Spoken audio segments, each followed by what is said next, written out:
Assalamualaikum warahmatullahi wabarakatuh. Perkenalkan, nama saya Mufadalul Afdal dengan NPM 20101010301040. Dengan ini saya akan menjelaskan tugas final dari mata kuliah Pemikiran Politik Islam kelas 03, yaitu berjudul Politik Islam, Revivalisme dan Fundamentalis. Di slide pertama kita bisa melihat politik Islam, revivalisme dan fundamentalis, yaitu terminologi revivalisme or Carlos Kurzman yang diposisikan secara benar dengan Islam tradisional yang berakulturasi dengan adat setempat, baik dalam maupun di dunia luar budaya Arab.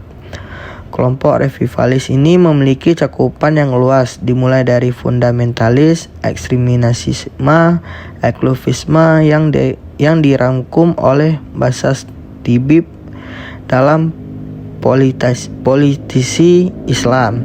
Menurut catatan, yaitu Mansur Maddel, gerakan revivalis ini atau yang lazim disebut dengan sebagai harokah memiliki akar-akar historis sejak awal perkembangan Islam dengan beragam latar belakang masalahnya.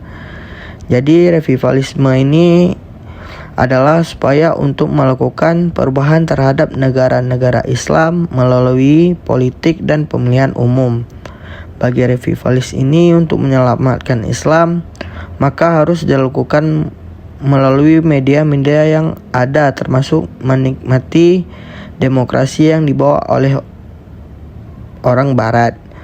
Jadi oleh sebagian orang istilah fundamentalisme ini menjadi umum dipakai untuk menunjukkan pandangan sekelompok muslim yang tidak disenangi, yaitu di daerah barat, dan sekaligus sebagai reaksi terhadap modernisme. Menurut Muhammad Abid Al-Jabiri, istilah muslim fundamentalis awalnya dicetuskan sebagai reviver sebagai gerakan Salafiyah Jamaluddin Al-Ghafani. Istilah ini dicetuskan karena bahasa Eropa tak punya istilah padanan yang tepat untuk menerjemahkan istilah Salafiyah. Kemudian di slide selanjutnya yaitu pokok pemikiran. Jadi gerakan politik dan sistem pemikiran fundamentalis ini muncul untuk merespon tantangan-tantangan modernitas, baik internal maupun eksternal. Dunia Islam pun terbawa arus pergolakan sosial seiring dengan upaya mereka dalam bentuk suatu wilayah yang memiliki makna strategis dalam bidang ekonomi dan militer. Sebagai respon terhadap perkembangan negara-negara Eropa, dalam konteks ini fundamentalisme Islam dipahami sebagai jawaban dari kelompok sosial dan elit politik tertentu dalam komunitas Islam terhadap institusi, konsep-konsep, dan cita-cita yang muncul dari dalam dunia modern.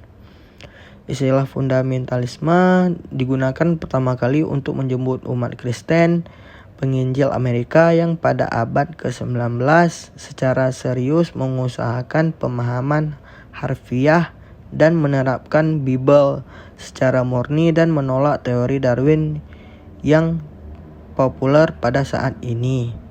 Selanjutnya kita masih membahas tentang pokok pemikiran.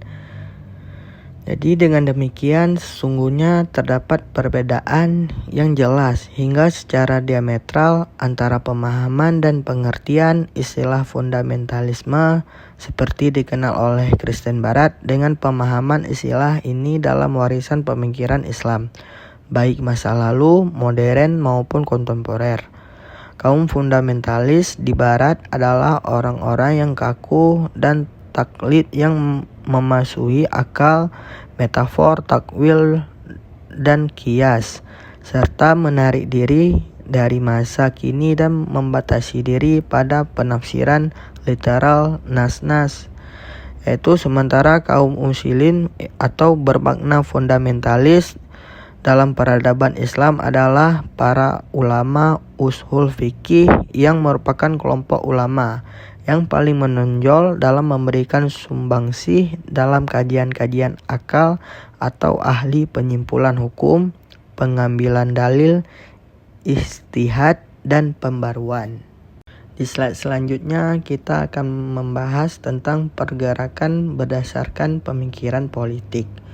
Jadi salah satu gerakan Islamic revivalisme yang sukses memanfaatkan demokrasi sebagai instrumen adalah kemenangan AKP di Turki pada pemilu tahun 2001. Peristiwa kebangkitan Islam ini memberikan banyak argumentasi dan penilaian yang beragam, baik oleh masyarakat Muslim sendiri ataupun di luar itu. Salah satunya adalah Greg Valley yang mengajukan dua pertanyaan terhadap Islamisme atau revivalisme Islam melalui instrumen demokrasi. Jadi kedati demikian, semua gerakan fundamentalisme memiliki pola-pola tertentu. Fundamentalisme merupakan mekanisme pertahanan atau defense mechanism yang muncul sebagai reaksi atas krisis yang mengancam terhadap pemahaman dan tradisi keagamaan yang dianggap suci dan transenden. Baik, di slide selanjutnya kita akan membahas praktik dan ciri-cirinya. Jadi ciri khas pemikiran fundamentalisme Islam yaitu politik adalah berupaya memformulasikan syariat Islam melalui konstitusi negara, karena hanya dengan cara tersebut syariat Islam dapat diberlakukan dan ditegakkan di negara yang memiliki penduduk muslim terbesar di dunia ini. Namun di sisi lain, Indonesia dikenal sebagai negara plural. Dengan demikian, perjuangan penegakan syariat Islam ini ke dalam konstitusi negara tidak mudah direalisasikan karena ada ideologi bernama Pancasila, serta adanya kepentingan politik yang melingkupinya. Di slide selanjutnya, dengan munculnya fenomena gerakan yang berorientasi pada penegakan dan pengamalan Islam yang murni dan otentik sebagaimana dilakukan oleh Rasulullah dan para sahabatnya ini memiliki keyakinan kuat bahwa penegakan agama Allah harus dilakukan dengan cara damai. Oleh karena itu, kelompok ini menempuh pola perjuangan kultural dengan membangun dan mendakwahkan akidah dan akhlak Islam yang disadarkan pada tekstualisme Al-Quran dan Al-Hadis. Maraknya kelompok pengajian atau zikir atau juga halakah dan sebagainya merupakan aksentuasi fundamentalisme kelompok ini. Jadi pemakaian simbol-simbol keagamaan yang didasarkan pada kehidupan Nabi dan salaf al-hasilin seperti memanjangkan janggut, bercelana panjang di atas mata kaki, memakai sorban bagi laki-laki, serta jubah panjang, cadar dan kaos kaki, dan atau juga tangan bagi perempuan. Ini adalah antara kecenderungan simbolis formalistis kaum fundamentalisme kontemporer dengan semangat ideologis yang kuat dan bertujuan agar mudah dibedakan dari kelompok Islam lainnya. Oleh karena itu, dari sisi-sisi ini saja kelompok fundamentalisme ini terkesan eksklusif. Selanjutnya, tokoh-tokoh fundamentalisme yaitu salah satu kelompok yang memiliki pandangan sendiri tentang Islam dan negara adalah fundamentalis Islam yang dampak dari pemikiran para tokohnya.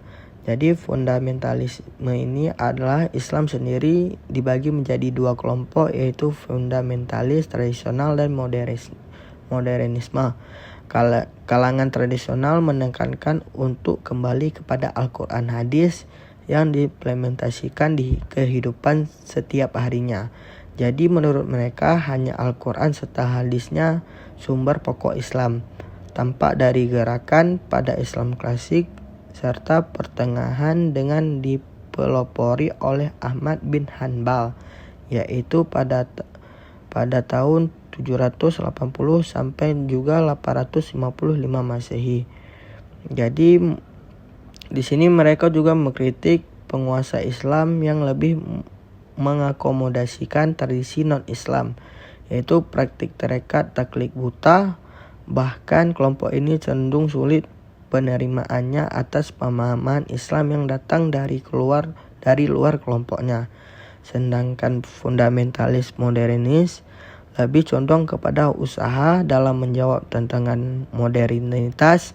Kelompok ini menampilkan Islam sebagai alternatif untuk menghadapi ideologi sekuler modern, yaitu contohnya nasionalisme, marxisme, serta liberalisme. Tokoh-tokoh yaitu Hasan al-Banna, Taqi an-Nabahi, dan Ala Ahmadudi. Islam sebagai alternatif tersebut nantinya juga terlihat bagaimana kelompok ini melihat negara yang ideal. Baik, sekian dari saya Mufadul Afdal. Saya berterima kasih. Assalamualaikum warahmatullahi wabarakatuh.